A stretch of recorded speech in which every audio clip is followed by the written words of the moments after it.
Good afternoon, everyone. It's great to see you here in the afternoon, and we're going to get started with this session.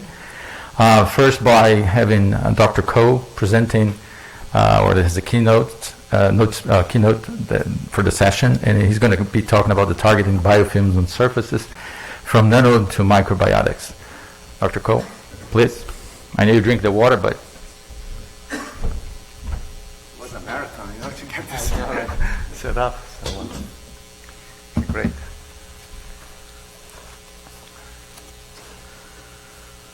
Okay. Thank you, Saul. Let's take just one little breath here, because we had a lot of trouble setting up this system here, but I think we're all good to go. So, I'm very delighted to be here. Thank you for the invitation to speak for the dental materials group, and very excited to share our journey, from using nanoparticles to microrobotics to treat biofilms. So I think we all agree that biofilms, be those formed on the tooth surface or those contaminating implants, are highly organized. They are densely packed microbial communities. They're actually very well structured, forming these microbial clusters that are very difficult to treat and remove. And biofilm removal is challenging. And try to depict in this diagram here, because the microorganisms, the microbes, not only form this densely packed, but they also, really tightly packed communities that are often enmeshed in this XLR matrix of polymers, or EPS matrix, that provides them not only protection, creating antimicrobial resistance, but also on a scaffold that provides mechanical stability. So it's very difficult to remove physically, in addition to creating antimicrobial resistance. So it's very challenging, and unfortunately it remains unresolved, not only in dental medicine, but also in many different fields and disciplines. So for us, at least, I think this is a very exciting place to study. Understanding how these biofilms are assembled, what are the mechanisms that provide resistance, both chemical resistance, but also the mechanical resistance to mechanical clearance. So I think there's a lot of interesting ways to not only understand better, but also develop more effective approaches to remove them. And over the years, we've been working with this very cool iron oxide nanoparticles, which shows a very unusual property of being catalytic. So in other words, they act like a peroxidase. There's a peroxidase mimic that can catalyze hydrogen peroxide to produce those free radicals that can be used to disrupt biofilms. But what's interesting about these nanoparticles is the fact that they are pH dependent. So, in other words, it's highly catalytic at acidic pH, but the catalysis, the pH, the catalytic activity completely dies down at acidic pH. So essentially, a neutral pH. So essentially becomes inert at the physiological pH, right? And because we can controllably have this control on the catalytic activity, we can disrupt both viability of bacterial cells. We can kill them very effectively. For example, here killing strep mutans, and also degrade EPS, such as the cellular glucans. And because of this dual effect of killing bacteria and EPS, they are remarkably effective in killing biofilms. For example, here reducing up to 6 log within 10 minutes. And because of the bioactivity is controllable, so it's pH dependent, we didn't find any toxic or deleterious effects against oral tissues in multiple animal studies that we conducted. And in fact, the hydroxyl nanoparticles are currently FDA approved for systemic use to treat iron deficiency anemia. So those are very highly biocompatible nanoparticles, right? In addition to the catalytic activity, this nanoparticle has another property. It is also magnetic. And to me, that opens another dimension for this approach. Because what I learned about magnetisms and magnetic fields, especially collaborating with my colleagues at School of Engineering, that magnetic actuation does two things. One, you can precisely control, move them, localizing them, and in this process, it creates shear forces. But also, it provides torque, something that was unaware. So these two functionalities provide a new property, right? You can now apply mechanical forces in this system. So going back to our system, right? So these nanoparticles now, with their catalytic activity, it could be used to kill the bacteria and degrade the matrix. And we can leverage the magnetic forces to mechanically now disrupt these biofilms, right? This was the kind of idea, the concept. Because we can controllably, move them, precisely position them, and in the process generate mechanical forces, you can think about applying robotics principles in these nanoparticles. And we had a really wonderful opportunity to collaborate with the Vijay Kumar and Kate Stevie lab from Penn Engineering, who have been working with a variety of different robotic systems to together come up with this concept of using these magnetic and catalytic nanoparticles to create this, what's called catalytic anti-biofilm robots, or cars. So what we did, we built two types of cars. One, where we used the magnetic field to aggregate them, which will create very well-structured superstructures that can be used to dislodge the biofilms. But we also can use 3D printed technologies. For example, creating very precise micromolds so we can create specific shapes. And by creating specific shapes, you can also provide specific functionalities to these robots. And I'm going to go over and give an example for each of them. So for the first platform, the aggregated cars. So what we did here, we use magnets that are connected to a robotic arm.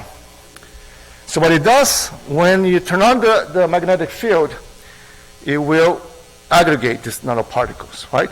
They will go towards where the magnet are located. And because they're connected with the robotic arm, you can move in different directions, which, for example, you can take away from the initial point of origin, and during this process, scrape away the biofilms as it moves, right?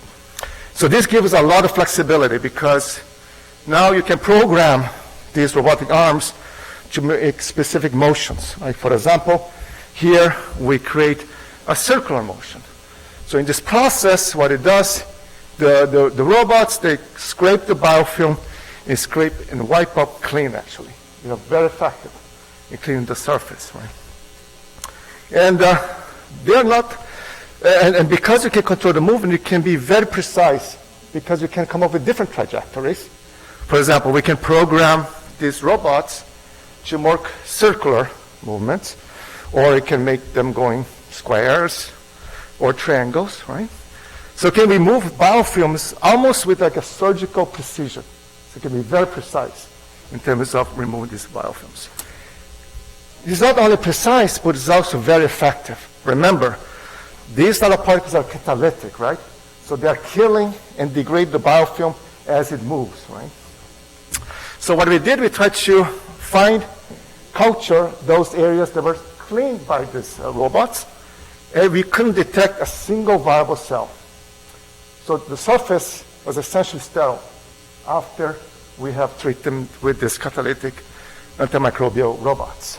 And obviously you can be creative, you have different type of motions you can create. For example, in this one, you start from the center, you make these concentric moves, right, towards outward areas, kind of just wipe out the entire surface, right? So kind of like the Roomba, right? So the Roomba has become very popular these days, right? Cleaning carpets and cleaning floors. So this will be kind of the small scale, the micron scale size Roomba, but kind of to kill and remove biofilms, right? So that was kind of the idea for the first car, right? The aggregated car system. Now, for the second platform, where we build this 3D molded cars, as I mentioned earlier, what's nice about the system, you create specific shapes, right? For example, you can make a vein-like, or you can make this helicoid. And again, under the magnetic field, you can control the movement and direct them to a specific location to perform a specific function. For example, the helicoid cars, once you apply the magnetic field, magnetic torque, it will move forward, it will self-propel forward towards, for example, where the biofilm clogs are located to disrupt them, right? And here I'm just going to show an example. So this is just in terms of scale. This is your typical glass pipette that everybody has in your lab. So what we did, we create a biofilm clog at the end. And then once we apply the magnetic field, what it does, it will self-propel and will go towards where the clog is and try to destroy the biofilms. As we all know, biofilms are very stubborn. The robots are just finding out it's very stubborn. But you can adjust the torque. You can increase the magnetic field, and then they'll be able to disrupt, penetrate, and degrade the biofilms, right? So obviously this was very exciting to us. We spent a lot of time to understand the mechanisms, how they are formed, how they are controlled, and so forth. We published a very nice paper, actually, in Science Robotics reporting this. But I believe this was the first application of robotics to disrupt or small-scale robots for biofilm eradication. So this is nice. We are very excited. But at the end of the day, the question is how we can translate this, right? How we can translate this technology to the oral craniofacial space, right? Because as we all know, we have complex topographies, geometries. If you just look at the upper dental arch, you can appreciate that, right? And obviously, if you think about biocompatibility, luckily our iron oxide nanoparticles are very biocompatible.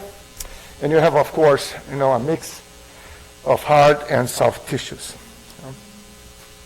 But the first challenge we had right away was the anatomical positioning. For example, how the tooth is positioned in the oral cavity. Now we are dealing with verticalized surfaces, right? So that was a challenge for us because now we need to adjust our magnetic setup to treat vertical surfaces. To create, in this case, aggregated cars that can not only withstand gravity, right? They need to be self-supporting, right? Remember, right? They need to be in a vertical placement, but also extend orthogonally to be able to reach the dental surface on the opposite side, right? So the idea was make these aggregated cars that could extend and retract, but also capable of movements to be able to clean the entire tooth surface. Right? So it's a motion, the ability to withstand gravity, and apply enough forces to remove this biofilm. So that took a lot of trial and error, but we ended up coming up with this little chamber, a chamber device with electromagnets on the opposite sides, with a movable core that can move sideways. So it can go left and right. With that system, we could create a very dynamic magnetic field. And I try to just, as the core moves, sideways. I just try to show here the modeling of the magnetic density, the magnetic flux density. Red means more dense magnetic field, And as you can see, as the core moves, right, it kind of, the magnetic field goes with it, right, and follows that shape. And that allows us to form these bristle-like structures, aggregates, that follows that magnetic field, right, and the shape of it. So what we found, that this, the size of these aggregated cars were dependent not only on the strength of the magnetic field, but also was very directly dependent on the concentration of the nanoparticles. So you can control the size, the height. So I need to just remember, you need to kind of imagine here, right? So this is the top view, okay? So imagine that you're looking from the top, this device, right? You can extend, in different length, depending on the field and the amount of nanoparticles. And I think this can be appreciated here.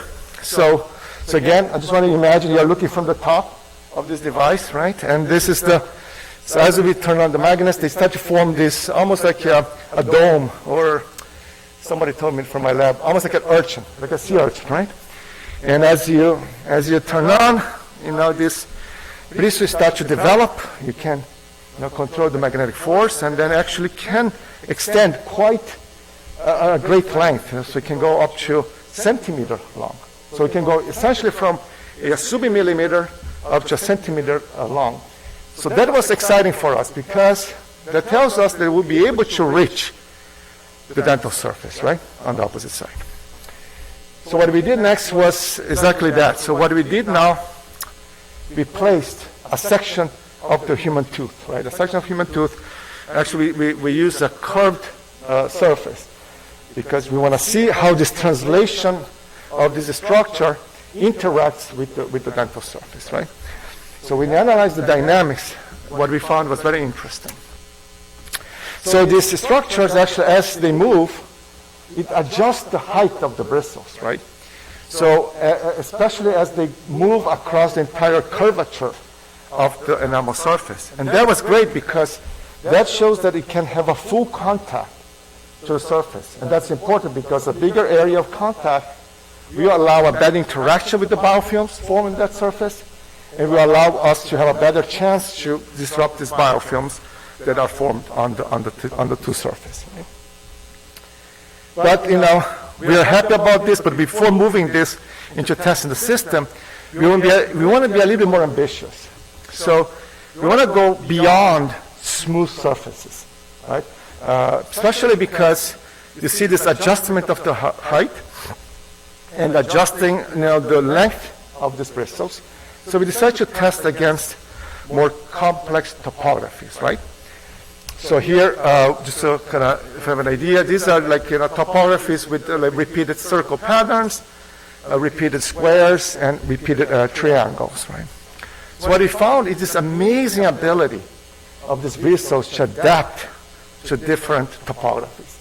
So that was pretty cool, because now these bristles can really go into the grooves, into even angled grooves, or these little trenches, and even the crevices, where usually biofilms are formed.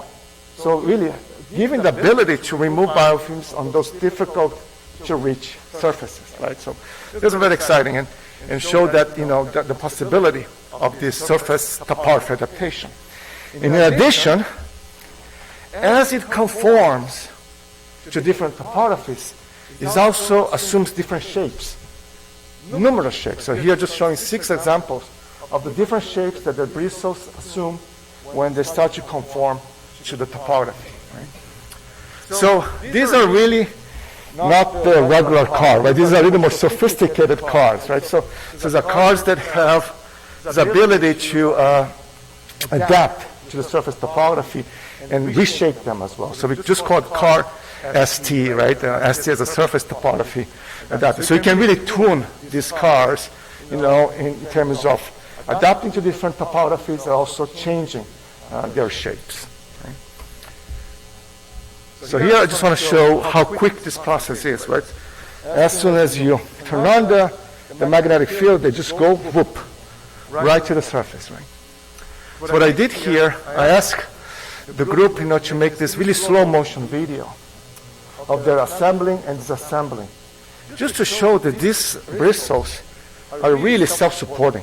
They are really floating, almost levitating, so to speak, right?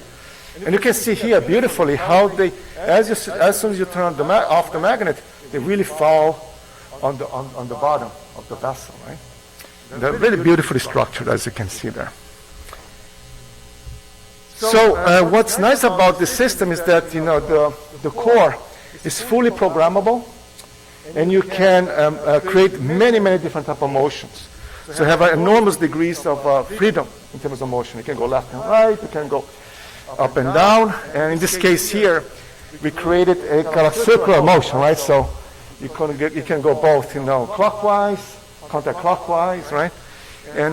And this can be fully automated, because now you integrate the system with microprocessors and algorithms, so you can create not only a combination of motions, but a combination of different level of strength and different placements to achieve automation. That's something that we are trying to do in the future. But here I just want to show some proof of concept. So what we did, we programmed this car STs to do a specific combination of motions. Like for example, you can go like left and right and up and down to create, let's say, a big zigzag, right? Or you can create like a small zigzag vertically. Or you can combine, for example, circular motion with sideways motion, creating this pretzel-like motion, right? So we decided to start initially with pretzel-like motion to see how the biofilms are removed. So here we have the biofilms formed on these tooth mimetic surfaces that can also mimic the gingival margin. And we apply this particular routine to see how the biofilms are removed. Okay? So here is after being treated with the CARS ST. So what I observed was quite effective in removing the facial surfaces, but particularly the gingival margins. Right? However, as you can see very clearly, we are not able to remove the interproximal biofilm. Now, no matter how many ways we try this, we are not able to do that. So then we go back and say, okay, let's try to do a different type of motion. So we come up with this arched motion that's more localized, right? Really targeting that space between the teeth, right? So going up and down around that space between the interproximal states. So here the biofilm, and after we used this arch motion, we found really a remarkable ability to remove biofilms in a very localized area, very targeted. So this shows that this approach can not only have this bulk removal, but also a very targeted removal at the interproximal space, right? So with very high precision.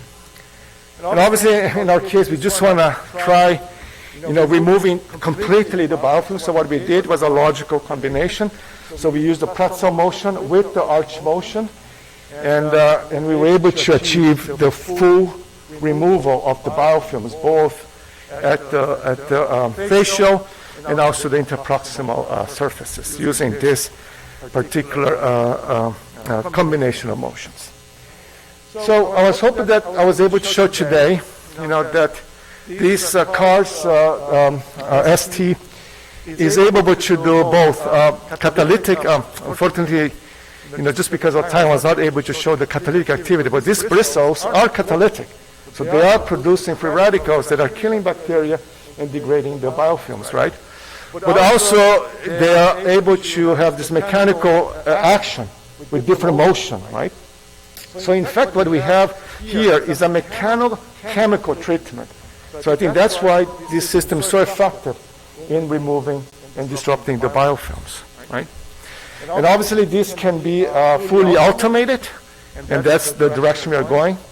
It can be completely hands-free type of system where automatically can be used to create certain motions, positioning, forces to attack the biofilms, whatever they are in the different surfaces. And I just want to end this section with this beautiful image of a single-strand CAR ST. They are highly organized. They have this beautiful, orderly assembly of these nanoparticles. They cramp themselves and truly a multi-length scale, from really going from nanometer all the way to the millimeter, and actually up to centimeter superstructure. Right? And obviously, this creates a lot of questions in our mind, right? How they're assembled, why they come up with such an orderly manner. What are the mechanical properties, right? So that's something that we are doing. So we are just, I think, scratching the surface. There's so much more to do, but I think this has some potential to disrupt biofilms on specific surfaces. And I didn't forget about the molded cars. So the molded cars are a little bit large in scale. So those are for centimeter scale. So the challenge here was to make them tiny, small, so we can put inside of, for example, a tooth canal. So we think about endodontic application for this, right? So we are very excited to see, when the team came up with this prototype, where we were able to create a sub-millimeter size of these robots that can beautifully fit inside the canal.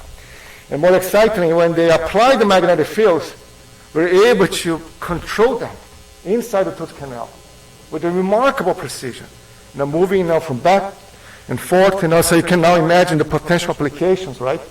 So we can use these robots not only remove the biofilms around the lumen of the canal, but also you can, precisely guide them towards, for example, the apical region and deliver drugs, for example, because these nanoparticles can also carry cargoes with specific drugs, which can be placed in the local or the region of interest, right? So the possibilities are pretty high, big in terms of applications. And one of the, we like to interact with clinicians, and the clinicians always ask us challenging questions. And one of the questions they ask was, well, how are you gonna find them or guide them, when you have soft tissues and hard tissues around the tooth, right?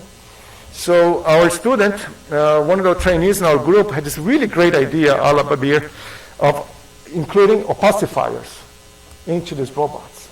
So by including opacifiers, now you can actually look where they are, control where they are, and place them where they should be, using instruments that are clinically available now, such as CBCT. Right? This is just a CBCT image, just guiding from the top, which the local of interest that we want to be, at the periapical area, right? Opening the possibilities or the feasibility of real-time tracking of these robots. So I hope that I was able to show today, our journey from these nanoparticles, very special nanoparticles that have, catalytic and magnetic properties, the ability to use them as a building blocks to form these two type of cars with different applications. You can use the cars to, clean or remove biofilms on the tooth surface, but also imagine in more challenging surfaces with more complex topographies, and also 3D molded cars that can be used for endodontic application, but this can be scaled up to clean, for example, water lines. Right? That's totally possible, just by scaling the size of these robots. So, obviously we are just starting to understand more about application of robotics. There's so much more to do, and obviously this has been really a tremendous work that was done in collaboration. Very thankful to Kumar, Stevie Lab, Cormod Lab. He's the wizard of diagnostic nanoparticles.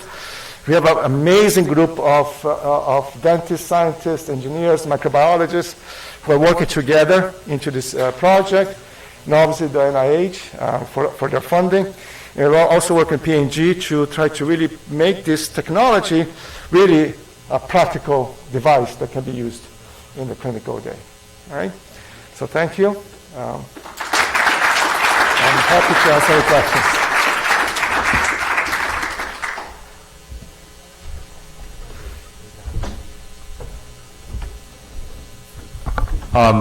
If you guys have any question, please just go to the. We're going to change the computers here, but we have a few minutes. Thank you very much. This is very impressive. The question is, how compatible are these with the hard and soft tissues? What do they do to the surface of the enamel, for example?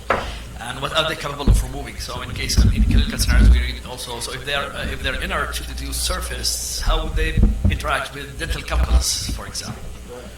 That's a very good question.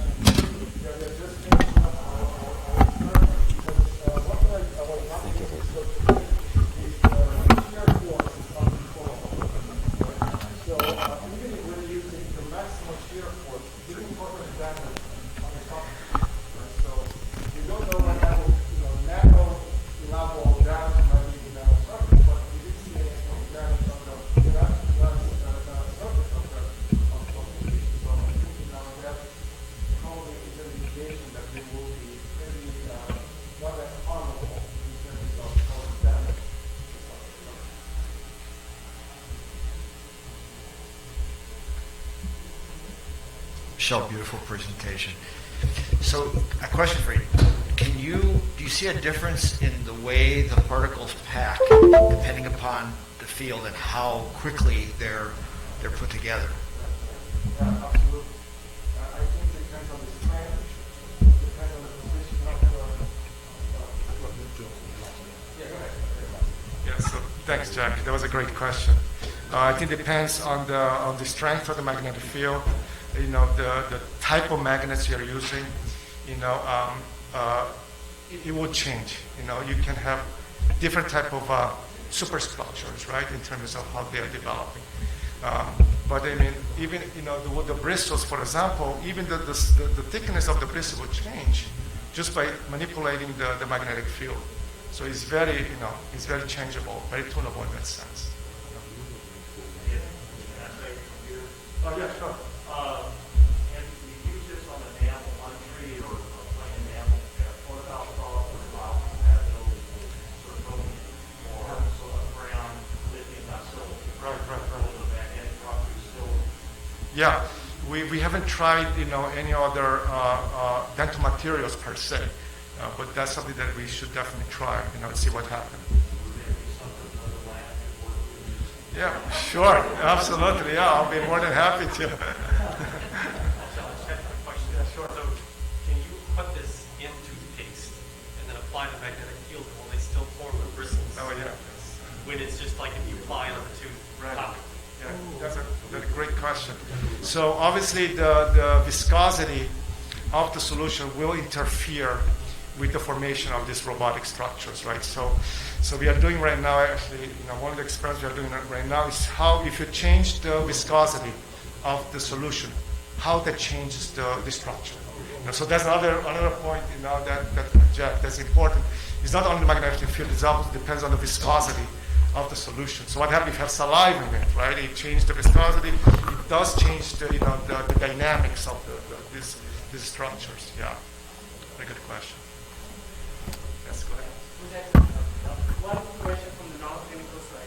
So these nanoparticles, they have iron, and at low pH, iron is more bioavailable. Is there any danger of that iron reaching out and becoming more available to the patient? Yes, that's a great question. Thank you. So those are even at acidic pH. So sometimes we put these nanoparticles at pH 4.5. The amount of free ions that are leached out is very minimal. Okay. Yeah, so that's what's nice about this particular part, the way that they're constructed. We use and there's different techniques to build these nanoparticles. But they are very minimal leaching of the free ions. Yeah, that's a very good point. Yeah, sure.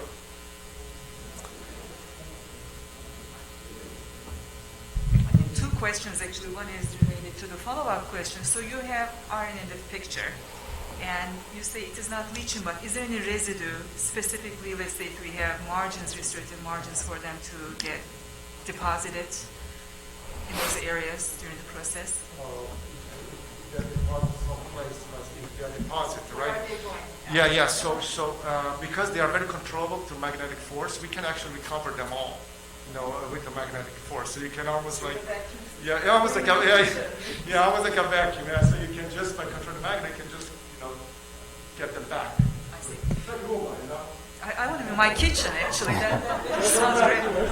So the second question, because the bacterial affinity, I'm assuming it's not selective. How about the probiotic bacteria? Yes. Yeah, that's a very good point. So, there you notice that in terms of microbial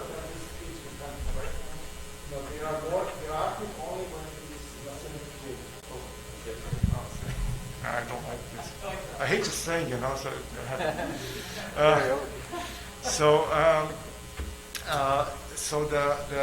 so it's pH dependent, right? So usually the probiotics or commensal bacteria, they survive better in more neutral pH, right? So that will be inert against them, So they have a more pH dependent type of antimicrobial effect. Great, thank you. Thank you, Dr. Coe. Thank you so much. Let's move to the next presenter, Connor Scanlon, if I'm saying properly. Please, just check him to see if yours is here. So you should be. So I'll try to control the time. Thank you.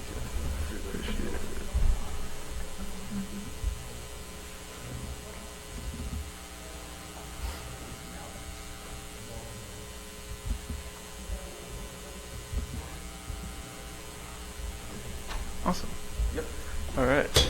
Well, that was an awesome keynote. That was, really good job. So my name's Connor Scanlon, and I'm a third-year student at Oregon Health and Science University.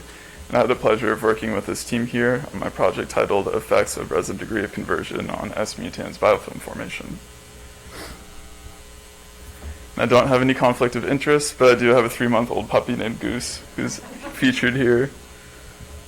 And as you all know, there are two main phases to dental composites. There's the filler phase, which gives the material its strength.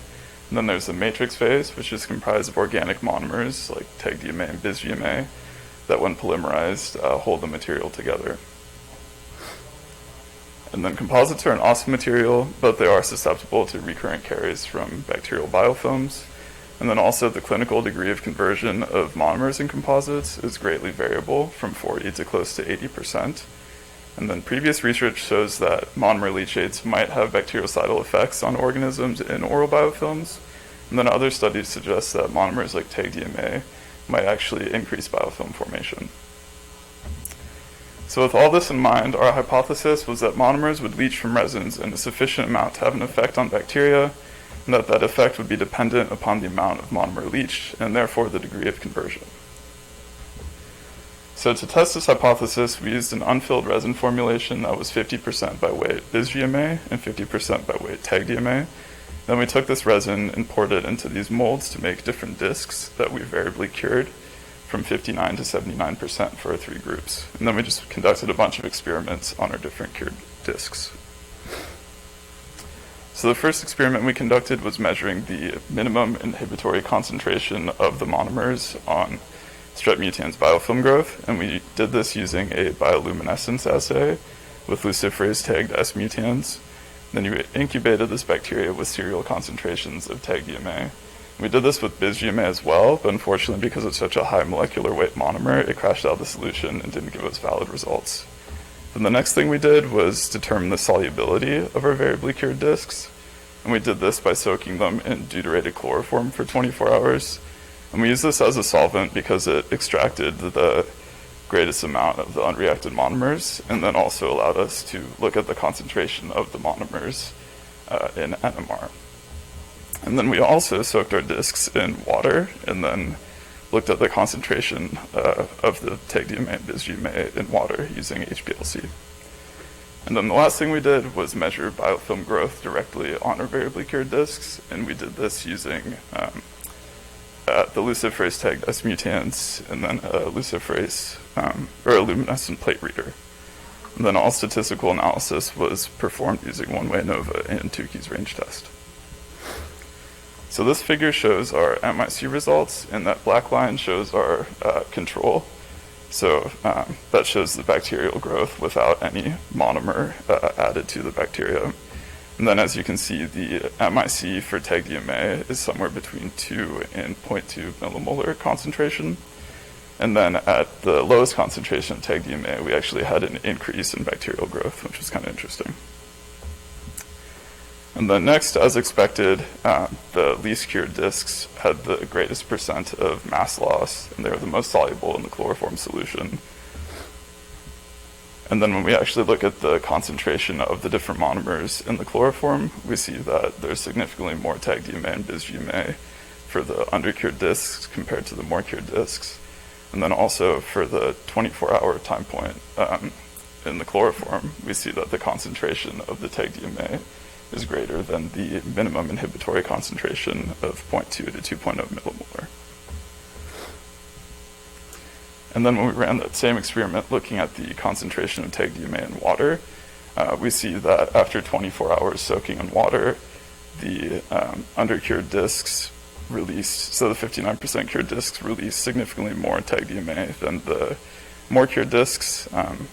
But also we see that for all three different degrees of conversion, that amount of TEG DMA is within that potential minimum inhibitory concentration range of 0.2 to 2 millimolar, suggesting that there might be some inhibitory concentration effect on the strep mutans at all cure points after 24 hours. And then you can see after 1 week soaking in water, the amount of TEG DMA that's released from the discs is minimal, and that the 59% cured discs might have some inhibitory effect on the bacteria, but likely not much. And then the last experiment we did was looking at S mutans biofilm growth directly on our different cured discs. And we saw that there's an exponential correlation between degree of conversion and biofilm amount. So our least cured discs had significantly less biofilm growth than the 73% and 79% cured discs.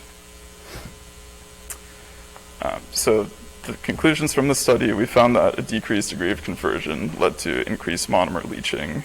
And then also what was interesting is that there is a significantly higher ratio of TEG DMA to bis GMA at the lowest degree of conversion, but a similar ratio of TEG DMA to bis GMA for the more cured discs. And then, as I mentioned, the minimum inhibitory concentration of TEG DMA on S mutans was somewhere between 0.2 and 2.0 millimolar. And the TEG DMA released at all time points for the chloroform experiment was greater than this. And then also, after 24 hours in water, there was an amount of TEG DMA that came out of the discs that was within this inhibitory range as well. And then also at the lowest TEG DMA concentration, we saw that the biofilm growth was numerically higher than the control, but not significantly. So this shows that, perhaps if we lower that concentration even more, we'd see a stimulatory effect on the biofilm growth. And then, as I mentioned, that significant exponential correlation between the degree of conversion and biofilm verifies that increased monomer leachate does lead to a reduction in S mutans biofilm growth. And the most important takeaway from this study is that degree of conversion is really important when looking at different antimicrobial approaches in composites, because if you are seeing an antimicrobial approach that's showing positive results, but the degree of conversion is really low, some of those results might be due to the TEG DMA or other monomers that are being leached out in that 24-hour span. And I'd like to thank the AADOCR for providing the funding for this research, as well as the OHSU School of Dentistry and all of my awesome mentors. Thank you.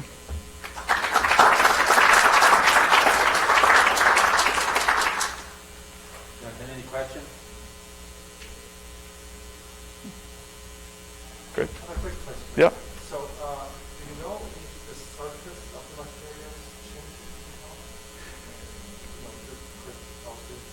Sure. Yeah, so we polished our discs, but I think if we were to use a rougher surface, we'd probably see more biofilm growth across all three different degrees of conversion, would be my guess, yeah. Thank you. Awesome, thank you. Yep.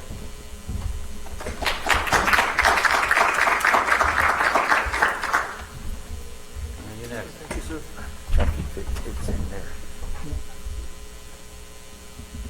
There you go.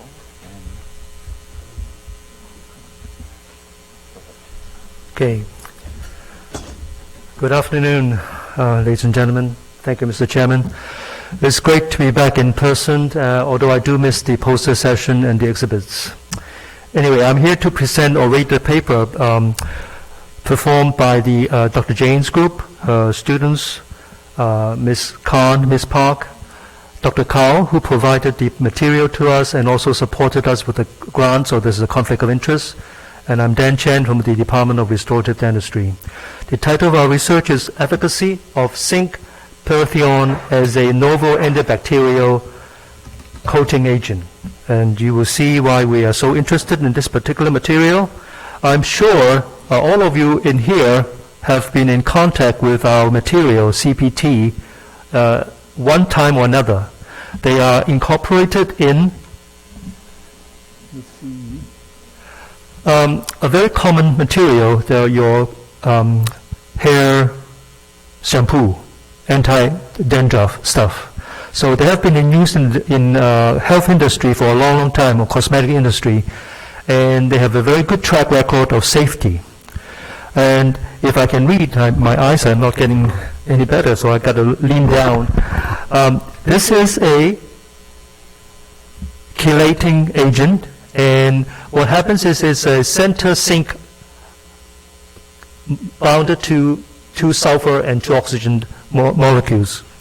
And as you can see later on, the sink actually has a very, very good antibacterial effect. Okay. Our objective is to look at CPT as a antibacterial coating agent. It has been used to prevent microbial degradation and deterioration of manufacturing starting materials such as plastics, polymers, and latexes. Currently, there's a lack of research data both on the effect of CPT on common bacterial pathogens and the long-term effect of CPT on the barrier surfaces. That's where our interest lies. We're looking at coating surfaces on, for example, working surfaces for healthcare industry, etc. And the efficacy of this particular inhibition was tested on two common pathogens, E. faecalis, which is very important in endodontics, and E. coli.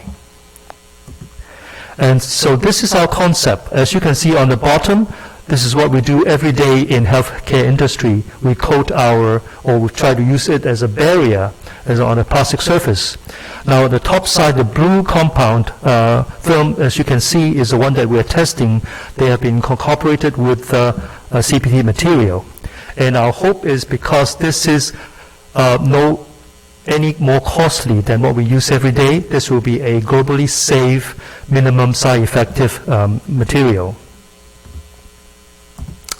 And our method that we use is based on a ASTM method, designated E2180-18 method. It's called standard test method to determine the activity of incorporated antimicrobial agents in polymeric or hydrophobic materials. And briefly, a designated amount of bacterial culture were added in these materials produced by Carl Group in sheets or films containing either the control, which is 0%, or B or C. B is 2.5%, C is 5%. All of them are blinded so that when we test it, we don't know which one is which because they are the same color. And they were incubated overnight at room temperature and removed 24 hours later by sonication or vortexing and plated after serial dilution to find the CFUs. The experiment was conducted 3 separate times to each bacterium, each with triplicate readings. And this is what you see usually. The square is directed by the ASTM methods. We coat it with agar containing the bacterium. We plate it on the surface, and then we store it for 24 hours room temperature, and then we calculate the CFU later on. This is what you see. As you can see on the top side is the control. Bacteria grows like without inhibition. B, 2.5% has some type of inhibition. C is more complete, as you can see in the result later on. And the results, growth of E. faecalis and E. coli were both inhibited by B group and C group relative to the A group control. And inhibition was close to complete for E. faecalis, so they are species specific. CFUs are shown in triplicate for such experiment along with the percentage reduction on a log scale, as you can see in the slides later on. And as you can see right here, on the far left side is the A group, control group, and then for B and C group, you can see a major reduction. And sometimes for the last group C, you can see that it's almost like 100% reduction.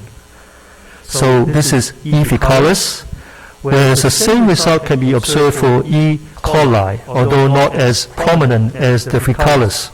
And the same comparison is noticed. The B and C is inhibitory, and A is not so much. So this is, as you can see, it's not as pronounced as the E. faecalis group, but you can see that there's still at least 200 times more effective. And also, we also look at the concentration by what we call inductive corpuscle plasma analysis to look at what is the amount of zinc incorporated into the film. And you can see that as far as the 2.5% and 5% group, 5% is almost doubled what we have in the 2.5% group. We were surprised to find that even for the 0 group, we find some traces of zinc, which might be in the building material of the plastics.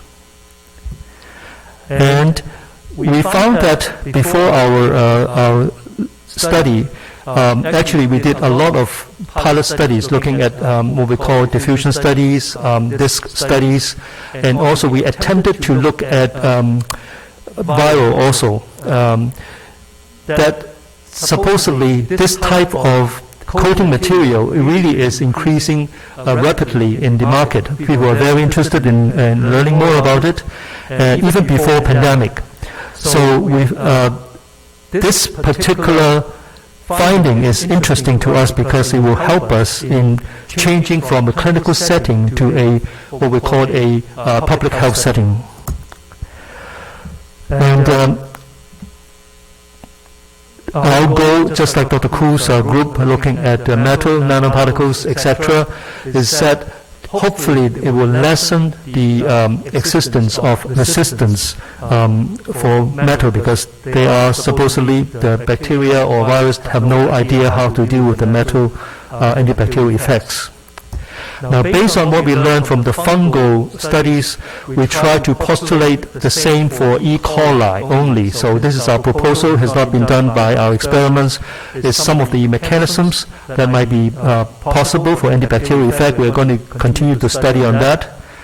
And the conclusion is this would be an effective material if we do it as what we call public health situation. We can coat the doorknobs, put it on surfaces, on tables, etc., so that we can reduce contact bacteria.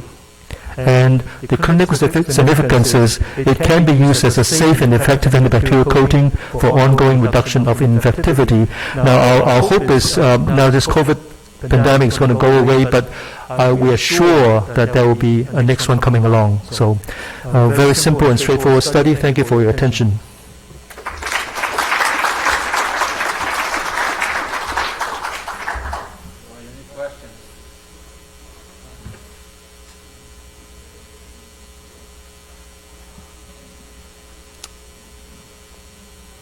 Hi, thanks. Really interesting talk. Maybe just a clarification first.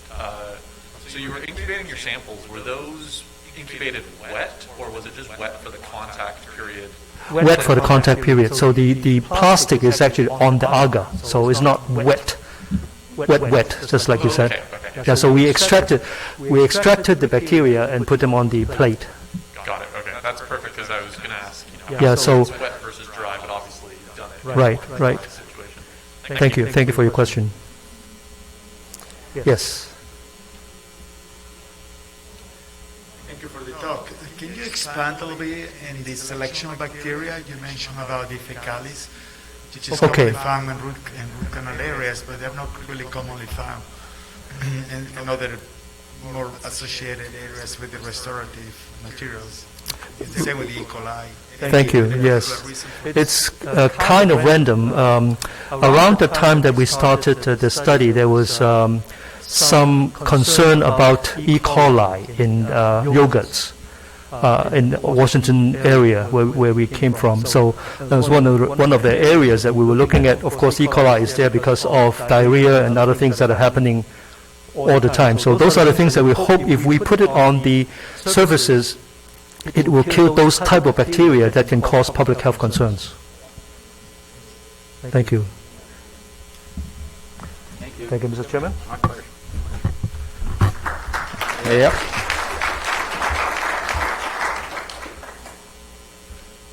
Okay, let's go to the next speaker. Coming. Dr. Brittany. No. So check his seat, yours is there.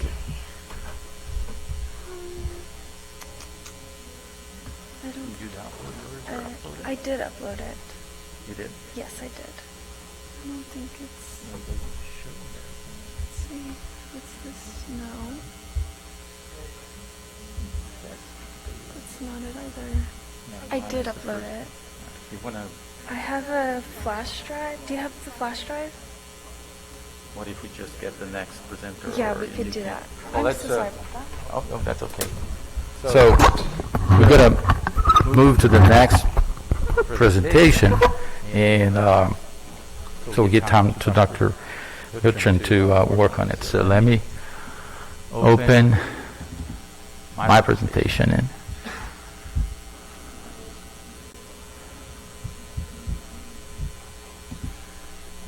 Okay, so here today we're going to talk about the biofilm dispersion, degree of conversion of a known microbicidal dental adhesive. So, as we know, resin composite has been in the market for many, many years. And if we can incorporate something that make that composite more effective against bacteria, then we can reduce the caries incidence or secondary caries, and then extend the life of the resin composites. As Dr. Fekan said many years ago, so the composite still, despite all the technology developed, is still defenseless material as compared to other that are out there.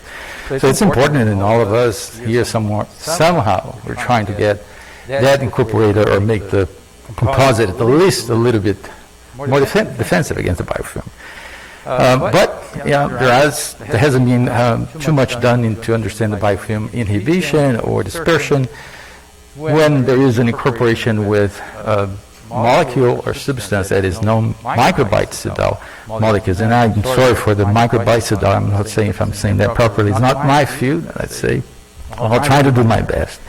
So then we ended up trying to incorporate a 2-aminoimidazole with a variant H10 into an experimental adhesive and evaluate the degree of conversion and the biofilm dispersion. As in biomaterials, you know, we're trying to go first to the material to see if it's going to change or do anything in there. And we're going to talk a little bit about the H10 in the next slide. So this is how it started with this gentleman in the center is Dr. Kavanagh from the ECU School of Medicine.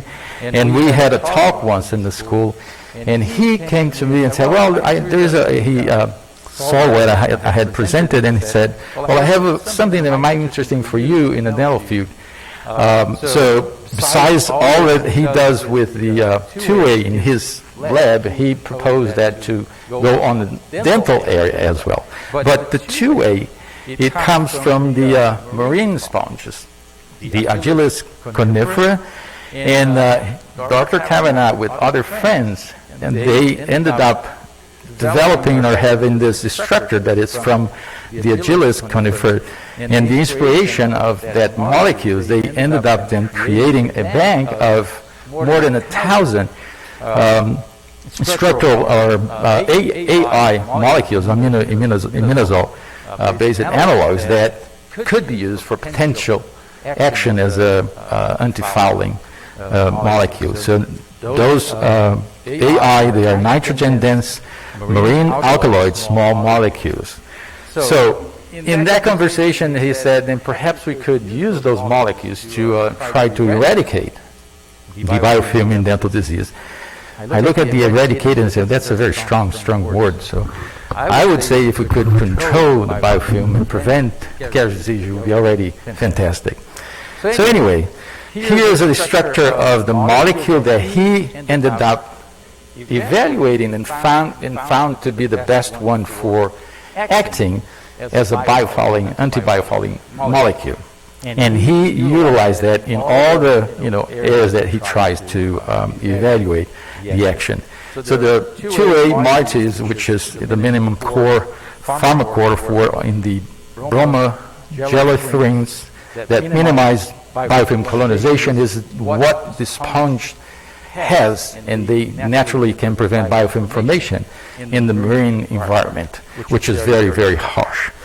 So with that in mind, in this interaction with Dr. Kavanagh, we ended up, of course, trying to see the easy approach is just to add that compound into an experimental material and see if in fact it would cause any alteration on the degree of conversion, because composites are doing well in terms of conversion, or degree of conversion, not perfect, but it's good, still functioning for many, many years, and we cannot be different from that one, at least. And then look at the biofilm dispersion as well. So we developed a control adhesive material with those ingredients and trying to mimic conventional adhesive system. And with that, we also, in one group, added the experimental or the compound as an experiment adhesive and check and see what is going to happen. So for the degree of conversion, we utilize unpolymerized resin as well as polymerized. As you noted, put on the FTR equipment, and then you measure the absorbance spectra, and then you will calculate the degree of conversion of both polymerized and unpolymerized.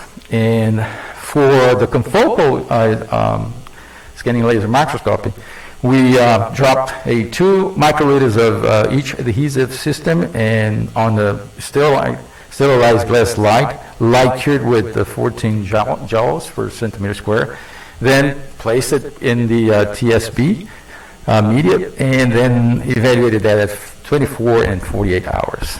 Okay. Oh, that went fast.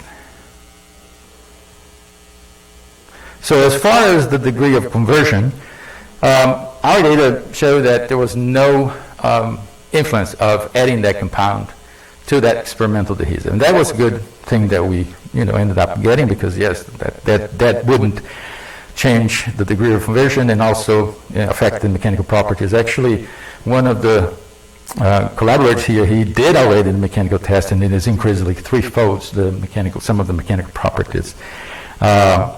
And as far as the confocal, as you can see here on the control and the compound, the viable cell is quite different in the amount of them, and also compared to 20 and 48 hours. Here just to show the biofilm, the dispersion and or activity, and it shows the action of the compound. So the incorporation to what we look into, at least for this very, very simple evaluation of just adding the compound into a experimental adhesive, it didn't affect the conversion and inhibits the bacterial growth. So with that, I would like to first acknowledge the READI, which is the Research Economic Development and Engagement from ECU, that provide fundings for this study. Dr. Kavanagh's support and with his lab.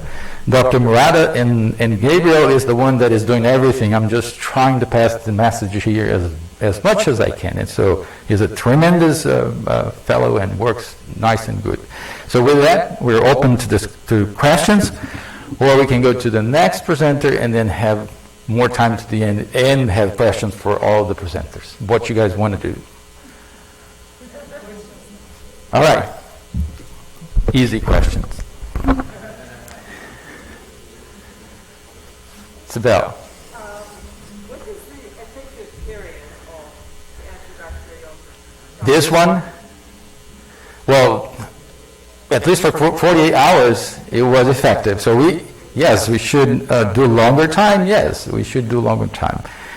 I need to rely on Ramiro, and I always try to say, we should look for a longer time. Does the biofilm can live for that long? I'm not from the microbiology, and I'm not sure if you can go further, in terms of time to see if it's effective. But I think, and one of the things that we're going to do is to have the composite or the adhesive light cured, and then you live into a solution, or you give some time, And then after that time, and even if you polish that surface, put that surface against the biofilm now and check if, in fact, it still has the same capability of dispersing the biofilm or inhibiting the biofilm as you did on the 24 and 48 hours. Okay? That's one thing that I believe it can be done. Okay? Does that help by any chance? Good. Sir? Did the antibacterial effect take place also at the interface where a tooth structure would be and the resin was placed or the distorted material? Would it still work there, or is it just a biofilm that's inside the material? Is the biofilm that is on the top of the adhesive system only. We didn't do interface yet. Yes, it would be wonderful if you have the adhesive and you can see if that will inhibit the action of the biofilm that would cause demineralization at the interface. That's fantastic. But back here is, we agree on that. It's just perfect. But to me, when we start this conversation, was this going to at least be, able to mix with the monomers that we have in dentistry? I wasn't sure. So then.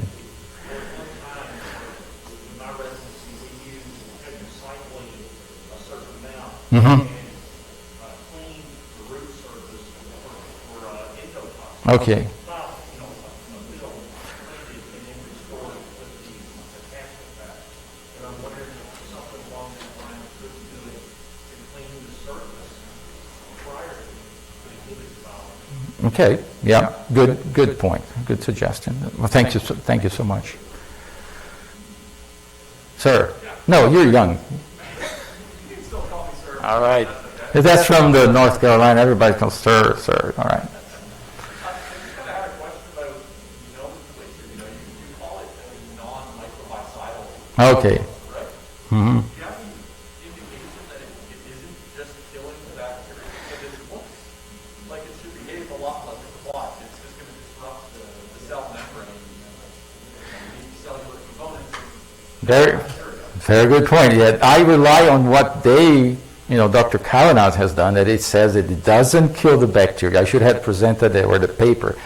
And I'm still understanding everything with that particular molecule, that the action, it does act on the membrane, but I cannot tell you exactly if I'm relying on what they have done with the 2As, and they say that it doesn't kill. That's the reason I put it as a non-microbicidal, which is a little bit different from what other, agents out there are. Right. I think that might be the effective right with the natural component. Uh-huh. That tail is more what I'm Okay. going to stick in there and just kill the cell pretty quick. All right. I'll check that. Very good point. Very good point.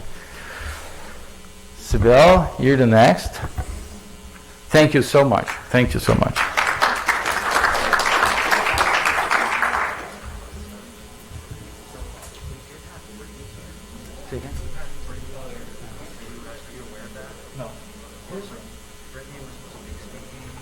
Well, there's a lady, but she's not here. She went to get the.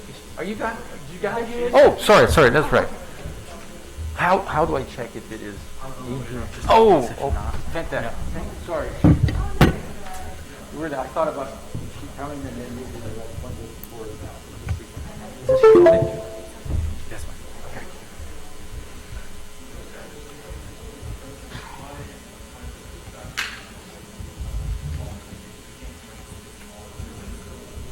If you want to come over and tell me which one it is.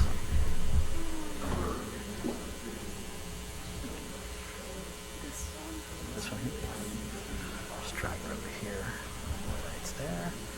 And I think it's already on here, but I just want to verify. No, it doesn't look like it is. Perfect. Do I still need to upload it upstairs? Yeah, afterwards? I would. Okay. So just go ahead and take this so you have it. And then when you go through it, I would have him introduce you, if anything. And then you can just click through to next. Something's going on. Hold on.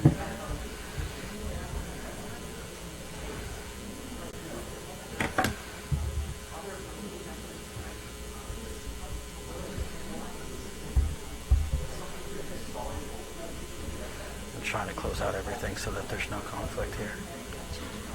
Come on. I'm so proud of technology, honestly. What you guys do is pretty crazy. Well, think about it. 16. It's true. So many things going on at once. All right. Let me see if you want to introduce you real quick before you come up. But this is the clicker, by the way, if you want to go right. Just make sure they can hear you on the mic, okay?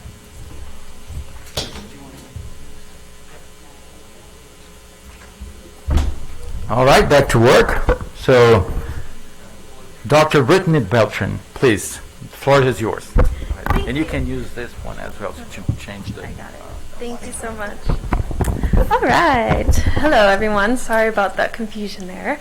My name is Brittany Beltran. I'm a second-year dental student at Midwestern University, and I'm here to speak to you about the effects of ozone on bacteria and the smear layer. So first off, we'd like to say that all authors declare that we have no financial or other conflicts of interest regarding this research. All right. So some background on ozone. Ozone, O3, is a naturally occurring gas that has been shown to be antimicrobial. Because of this, ozone has been used in medicine and in dentistry. There's even a whole community of dentists that regularly use ozone in the practice for periodontal, endodontal, and even restorative treatments.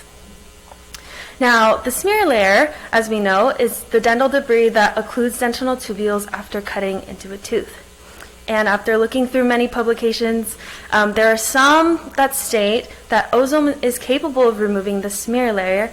However, through doing more research, there are no evidence supporting these claims. So the objective of our project is to see if ozone in fact does remove the smear layer and if that ozone was antimicrobial. Okay. So we use the PromoLife O3 Elite dual dial and single dial ozone generators. The way that this works is it's hooked up to an oxygen tank where you can adjust the flow rate of oxygen going through to this electrolytic cell where there are dials, and you can adjust for the concentrations of ozone that you need. And from there, it'll flow out of the machine and through the handpiece to your target tissues. Now, when determining what concentrations of ozone to use, we look through the literature, we listen to different dentists and their testimonials on what concentrations they use, and also the limitations of the equipment that we use themselves. And we determined to use 3 different parameters. T1, which is a high oxygen flow rate with a low ozone concentration. T2, which is a low flow rate with a high ozone concentration. And then T3 and T4 are the recommended parameters that was given to us from other practitioners. And T5 is our control. So we took 5 non-carious molars and we leveled the occlusal table, removing all of the enamel, using a 600 grit silicone carbide paper to produce a uniform smear layer across the whole surface. And this was then segmented into quadrants, and the roots of these teeth were then set into dental stone just for stability. Then we isolated each one of these quadrants using a barrier, and each of these quadrants were then treated with their designated ozone parameters for 40 seconds. And then we use scanning electron microscopy to get images of these surfaces. So on your right side, we see A, which is dentin that was treated with a known etchant, phosphoric acid. And here you can see the dentinal tubules being revealed, meaning that the smear layer was removed. And B, we used just oxygen over the surface. And we see that there are no dentinal tubules revealed, therefore implying that the smear layer is still present. Now for C, D, and E, it's all for high flow, low ozone, low flow, high ozone, and the recommended parameters. There are no dentinal tubules revealed, therefore that means that the smear layer is still present. So to see if these concentrations were in fact antimicrobial, we prepared 20 blood agar petri dishes, and we spiral plated them with 3 different concentrations of strep mutans, and a high, medium, and low. And on the back side, we drew a line to indicate the path of administration. We then used the handpiece and followed the path of administration over 2 minutes with the recommended and the various concentrations of ozone. We then incubated these plates for 48 hours. And the results that we see from those is for the control flow, so only oxygen administered, we see that there was no clearing of the strep mutans. And for the high flow, low ozone, as well as the recommended parameters that were given, we see that there was profound clearance of the strep mutans throughout the whole plate. Now, what was interesting was at the low flow, high ozone parameter, we see that there was some clearing along the path of administration only. It was not throughout the whole plate, and we were thinking maybe it's because the flow of the gas wasn't able to better disperse throughout the whole plate. So we see that the smear layer was not affected by any concentrations of ozone or flow rate of oxygen. And at higher flow rates, ozone was able to spread across the plate, and there's profound clearance of bacteria at every concentration. But at lower flow rates, ozone was antibacterial along the path of administration, but not throughout the plate. And through this project, we have illustrated that ozone is antimicrobial but unable to remove the smear layer, and that ozone should not be used specifically with the intent to remove the smear layer, which can then influence further bonding protocol if you do decide to use ozone in your procedures. I would like to acknowledge the support of Midwestern University at both the Illinois and Arizona campuses, as well as the biomaterials and biomechanical laboratories at both. This project was financially supported by the Dean's Research Fellowship at Midwestern University, and a special thank you to Natural Dental Partners Dental Office in Phoenix, Arizona for the use of their equipment and their consultation. Here are my references, and thank you for your attention. Do you have any questions?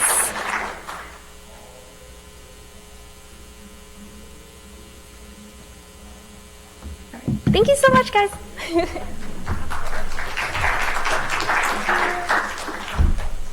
Okay, let's go to the last presentation.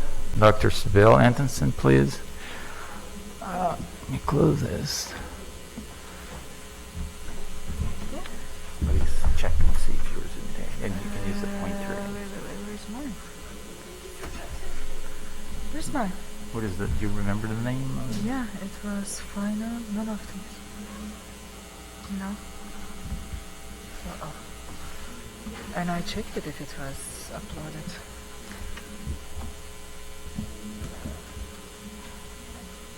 I literally Just went close to that one. Yeah, let's do that. Okay. Yeah, I went to the speaker. Nice, Do you wanna read? Can you check here? Is it, I guess she doesn't have it. No, I don't have it here. Yes, because I have verified it in the speaker reader room.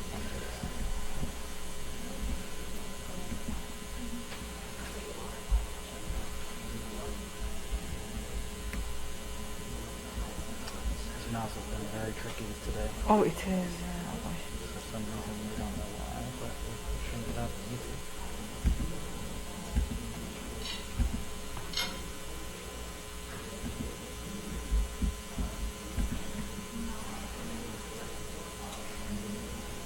Okay, so let's look towards the afternoon here. That's one.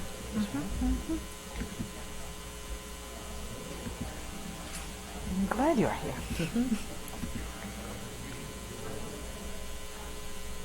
Okay, that's the one.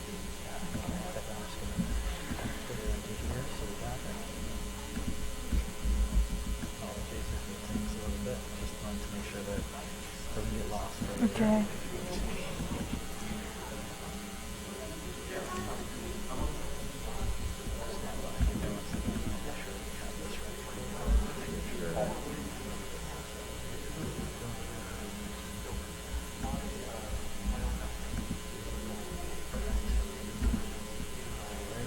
Okay, thank you. Well, good afternoon. So the title of our presentation is Comparison of 3 Denture-Based Materials in Candida albicans Adhesion.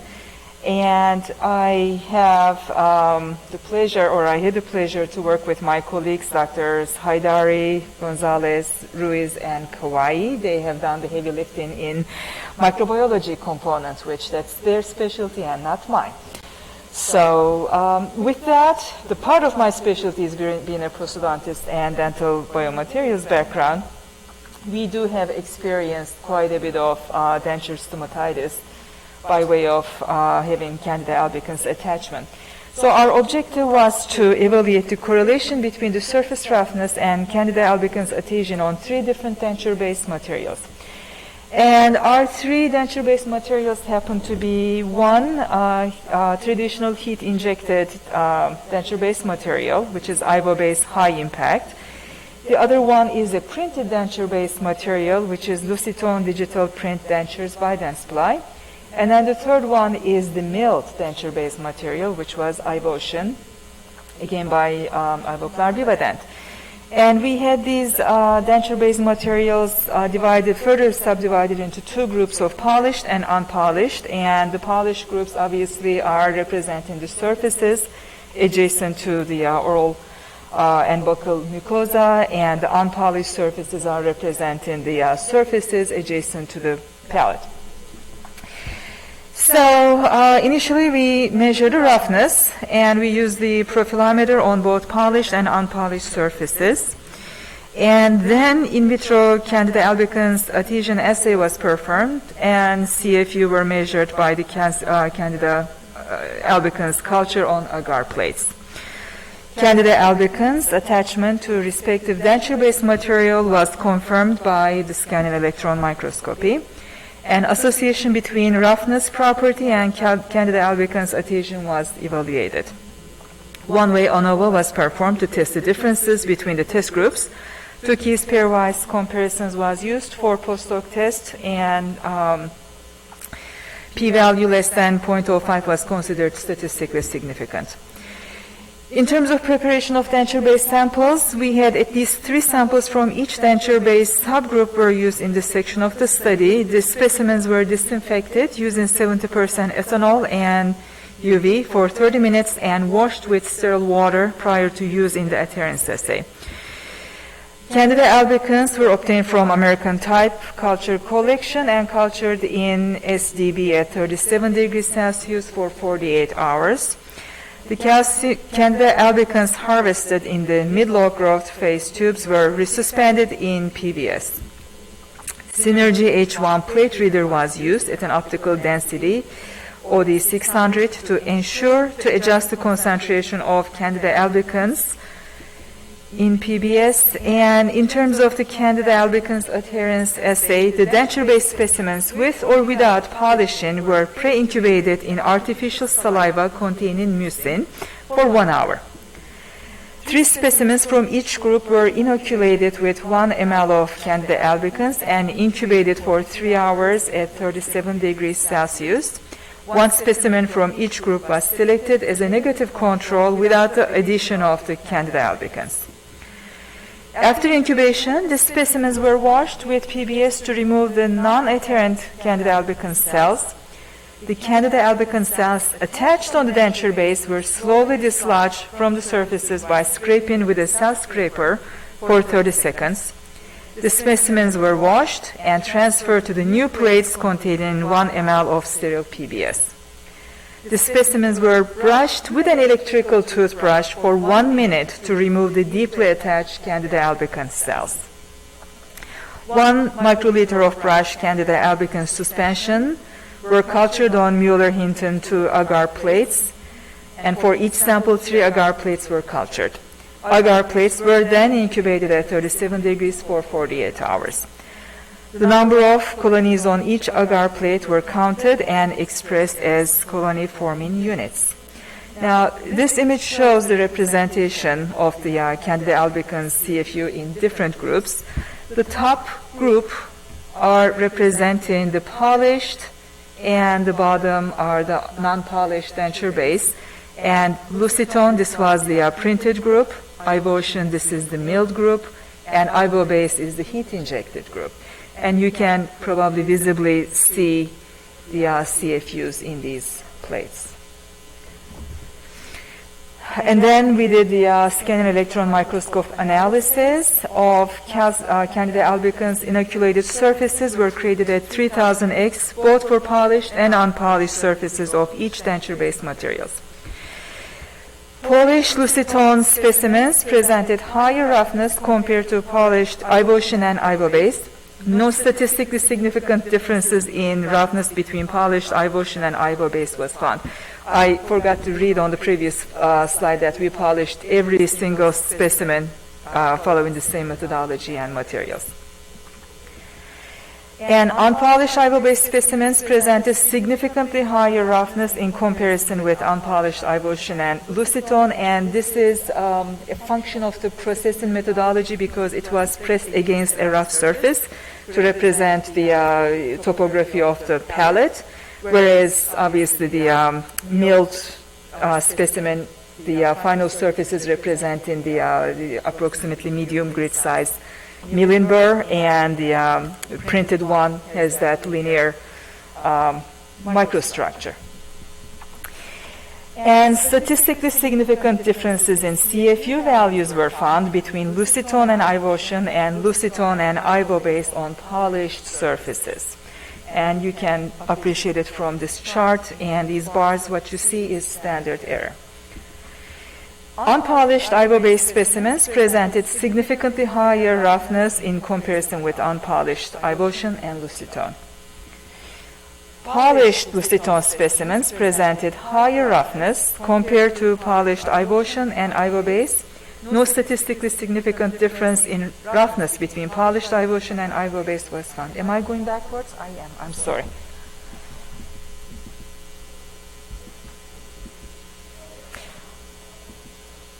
Okay, higher Candida albicans attachment in Lucitone polished and unpolished specimens was observed and was statistically significantly different than the other two tested groups.